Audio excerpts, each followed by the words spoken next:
Hey everyone, and welcome back. Ready for another deep dive? Always. Okay, so today we're looking at this article, our Dysgenic Times, and wow, it's certainly provocative. Lots to unpack here. We're talking demographics, intelligence, even like the fate of society as we know it. Yeah, it's one of those articles that really makes you think, even if you don't agree with everything. Exactly. And that's kind of the point of these deep dives, right? To really dig into these complex ideas.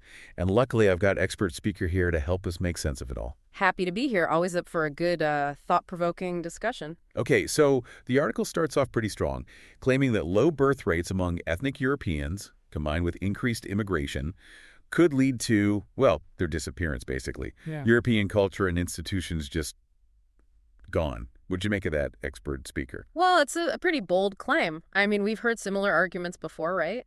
And they often spark some really heated debates. Yeah, for sure. I think the important thing for us, as always, is to approach it with a critical eye. So the article points to demographic trends, which are definitely real. But are there other factors influencing cultural change that maybe aren't being considered? Right, like what? Give me an example. Well, globalization, for one, I mean, it plays a huge role in shaping how cultures interact and evolve. That's a good point. It's easy to get caught up in one narrative and totally miss the bigger picture. Exactly. So instead of jumping to conclusions about disappearing cultures, maybe the question is more like, how are cultures adapting and changing in this interconnected world? Exactly. And that leads us to another big claim in the article, the importance of intelligence, or more specifically, median intelligence, in shaping a nation's success. Okay, yeah, that's where things get really interesting and potentially, a little controversial. The article seems to suggest that differences in median IQ scores between groups can actually explain differences in their societies.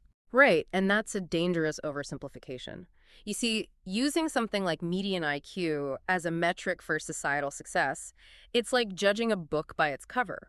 You might get a tiny glimpse into one aspect, but it tells you absolutely nothing about the richness of the story inside. So it's not as simple as saying, this group has a higher median IQ, therefore they have a better society. Precisely.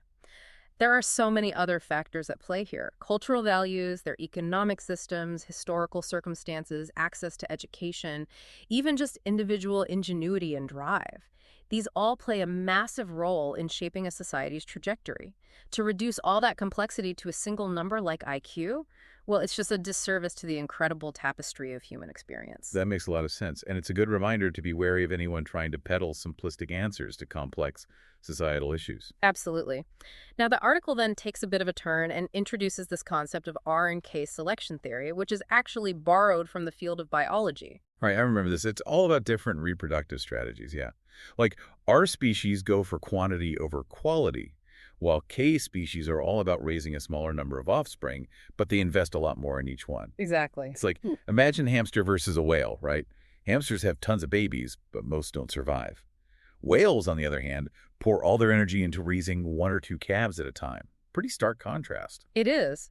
And while those animal analogies can be helpful, for understanding the basic concept, we need to be careful about applying a theory designed for animals to something as complex as human societies. So you're saying using R and K selection to explain human behavior might be a bit of a stretch. Exactly. Human decisions about family size are influenced by so many things: socioeconomic conditions, cultural norms, access to healthcare, individual goals and aspirations.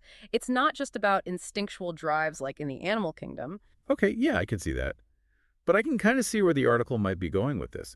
Maybe it's less about literal offspring and more about how we, as societies, prioritize the short term versus the long term. Like, are we investing in the future, or are we more focused on immediate gratification? Now, that's an interesting way to frame it, and it leads us perfectly to the next point the article raises: the influence of geography and climate on how societies develop. Yes, this part totally fascinated me. The article argues that those harsh northern climates, with those long, brutal winters, it forced those societies to think long term. They had to plan ahead, store resources, work together to survive. Absolutely. Imagine having to build those massive grain silos just to make it through a winter. That would definitely change your whole perspective. Absolutely. The need for long-term planning and communal reliance would be absolutely paramount in those environments. So you're saying a society's environment could actually push them towards a more K strategy, even if we're talking about humans and not hamsters. It's a fascinating hypothesis, and it raises a really interesting question. If external factors like climate can have such a huge impact, what does that mean for societies that are undergoing rapid internal changes? Okay, now you've got me thinking. What kind of internal changes are we talking about here? And how do they tie back into this whole K versus R thing?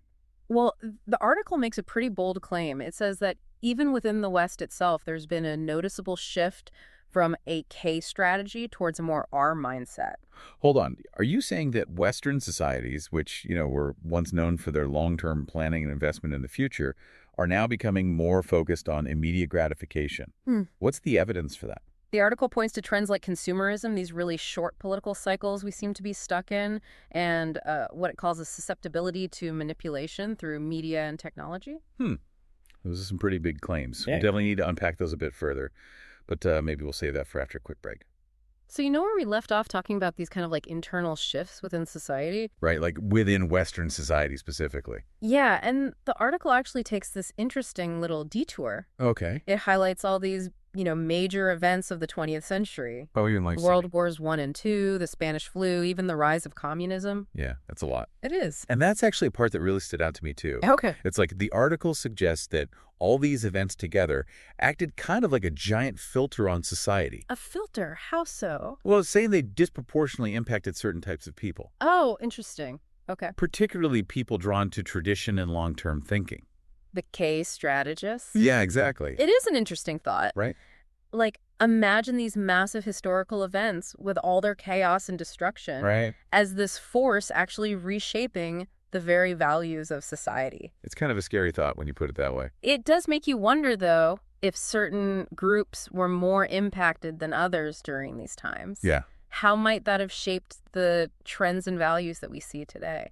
Exactly. Because it's like the article is saying that these events created this void, Okay. and then other ideologies kind of rushed in to fill that void. I see. And does the article give any examples of this? Yeah, it does. They actually use Russia as like the prime example, Okay. focusing specifically on the Bolshevik Revolution and Stalin's purges. Okay. And it claims that both of these events specifically targeted certain people, Who did they target? the people that were seen as the most intelligent and the most community-oriented. Oh. Yeah, and it argues that this actually led to some serious decline. Decline in what way? Societal well-being, for one. And according to the article, it even led to, like, a drop in the average IQ. Okay, now that's a pretty bold claim. Yeah. Are you saying that a government could actually lower the overall intelligence of its people Right. just by, like, eliminating certain individual? That's what the article seems to be arguing. And it's not a totally new idea either. Really? Yeah, I mean, there's actually been a lot of debate among historians and social scientists about this, About whether a government can... about the long-term impact that events like this can have on a nation. Hmm. And some argue that when you lose so many intellectuals and skilled workers during periods like that, it can have like a ripple effect. Okay, so lasting consequences. Exactly. Makes sense. It makes you wonder, like, could those events back then still be impacting other parts of the world today? That's a really interesting question. Like, could those upheavals in the 20th century still be echoing into our present? Yeah, like maybe they created this kind of opening. An opening for what? But the article calls it a subversive element to take root. Okay, so that's where the language gets a little loaded. Yeah, for sure. Yeah. The article starts using terms like degeneracy and talks about elevating those who, it says, deviate from the norm. It ties all this to the interests of a new elite, Exactly. right? And we have to be really careful with terms like subversive and degenerate. Yeah, I agree. It's almost like they're used to kind of shut down conversation or demonize people who just have different values. That's my concern, too. We can't forget that what one group might call degenerate. Right. Might just be another group's expression of freedom or progress. Exactly. Just because someone's values are different doesn't make them a threat to society. 100%. And I think it's so important to have these discussions about cultural change and shifting values. Yeah, But we have to do it without resorting to fear-mongering or labeling. absolutely. But loaded language aside for a second, let's look at the article's main point here. Okay, so it's saying there's this subversive element. Right. It seems to be arguing that there's this deliberate, intentional effort to undermine traditional values. And replace them with something else. Right, to push a specific agenda. And it connects this back to that shift from K to R strategies that we were talking about earlier. Like it's all part of some master plan. Yeah, basically. Interesting. And while it's definitely possible for certain people or groups to influence the direction of society, I think it's important to avoid just attributing every change we see to some shadowy group pulling the strings. So how do we find that balance? Balance between what, like, acknowledging that power dynamics exist, but not falling into conspiracy theories. That's the million-dollar question. I think it comes down to asking the right questions. Like what? When you see a claim, ask yourself, what evidence supports this? Who benefits from this narrative? Are there other explanations that might make more sense? It's like you said before, critical thinking is key. Especially with these kinds of complex and sensitive topics. Absolutely. Which leads us to maybe the biggest question of all. Okay. If we're not just passive bystanders in all of this, if we actually have a say in how society changes, Right. what can we do to create a future that we actually want to live in? Now that is the question. Right. And while this article definitely leans towards a more pessimistic view, A bleak outlook, for sure. I think there's always room for hope. I agree with you. And I think that hope comes from having these tough conversations. Okay. From listening to each other even when we disagree and challenging our own biases. Yeah, and working together. Exactly. If we can do that, I think we have a real shot at creating a future that's more just and equitable for everyone. I love that. And that's actually a perfect place to transition to the final part of this article. Oh, really? How so? Oh, because this is where the article starts talking about the connection between physical traits and neurological differences. Oh, this is the part about how 80% of our genome is dedicated to coding for the brain. Exactly. It's like it's suggesting that our physical differences often go hand in hand with neurological ones. Yeah, it's a fascinating area of study for sure. But probably a controversial one, too. Definitely. It's a topic that's easily misunderstood and misconstrued. So you're saying that even though our genes obviously play a role in who we are, Of course. it's not like the be-all and end-all. Right, genetics might lay the foundation, but our environment, the way we're raised, our personal experiences, access to resources and opportunities, all of these things interact with our genes. To make us who we are. Exactly. To say that our destiny is predetermined by our biology would be a massive oversimplification. It's like saying that someone's born with a talent for music. Yeah. They're destined to be Mozart. Right. Like it's a guarantee. Exactly.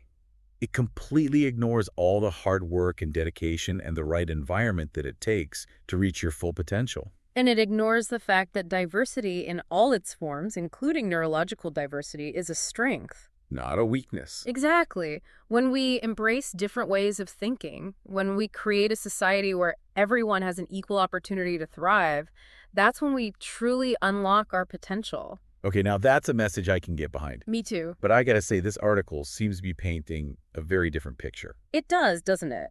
It seems to be building this case that modern society in its pursuit of progress is actually on a path towards decline. It's a pretty bleak outlook, to be honest. For sure. So the Yeah. question becomes, is it accurate? Like, are we really headed for this dystopian future where everything falls apart? It's something to consider. Definitely. And we'll do just that after a quick break. So we've covered a lot of ground here. We've talked about demographics and intelligence and this whole idea of RNK selection theory and the impact of historical events, even the connection between, like, our physical traits and our brains. Yeah. It's a lot to process. It really is. And it's clear that this article is trying to weave together this really complex narrative about, I don't know, maybe the direction of society. But I think with any story, we have to ask ourselves, is this story based on solid evidence or is it more like a subjective interpretation? Is it fueled by certain anxieties or biases? That's the million-dollar question, right? How do we separate genuine concerns about societal change from, what might just be fear-mongering or even veiled prejudice? Yeah, it's not always easy, but I think one thing that can help is looking for concrete examples and actual evidence to back up the claims. Okay, so for example, when the article talks about a decline in traditional values, Right. what values are they even talking about? What's the evidence that those values are actually in decline? Exactly. And culture and values, they're constantly evolving. What was considered traditional 100 years ago might not even be seen the same way today. So it's not just about whether values are changing, but understanding why they're changing and what those changes might mean for the future. Precisely. And that requires us to kind of zoom out and look beyond these simplistic narratives and engage in more, I don't know, nuanced and critical thinking. Which brings us to the heart of this article's argument, right? It's like Hmm. they're suggesting there's this deliberate effort to, like, reshape society, Hmm. to move away from those traditional values toward something else. Right. They use terms like subversion and talk about this new elite that's manipulating events to serve their own interests. And they connect that to the idea of a shift from K to R Mhm. strategies, right? Like there's this conscious push to prioritize short-term gains over long-term well-being. Yeah, there's a lot to unpack there. And while it's definitely possible for individuals or groups to exert influence on society, I think we have to be careful about attributing every societal shift to, some shadowy cabal pulling the strings. So it's about finding that balance, right? Like acknowledging that power dynamics exist, but not going so far as to like fall down the conspiracy theory rabbit hole. Exactly. It's about asking critical questions, like what evidence supports this claim? Who benefits from this narrative? Are there other explanations that might make more sense? It's like you said earlier, critical thinking is key, especially with these super complex and often emotionally charged topics. Absolutely. And I think that brings us back to maybe the most important question. If we're not just passive passengers on this journey of societal change, if we actually have some agency here, what can we do to make sure that the future is something we actually want to be a part of? Now, that is the question of the hour. Yeah. And, while this article paints a pretty bleak picture, I got to say, I'm still optimistic. Me too. I think there's always hope. And I think for me, that hope lies in our ability to have these conversations, to listen to different perspectives, even challenge our own biases, and ultimately to work together to create a society that's more just and equitable for everyone. I love that. And on that note, I want to thank you, expert speaker, for diving into this with me. It's been enlightening, to say the least. The feeling is mutual. Always a pleasure to be here. And to our listeners, we want to hear from you. What are your thoughts on all of this? Head over to our website or find us on social media and let us know what you think. Until next time, keep those brains buzzing.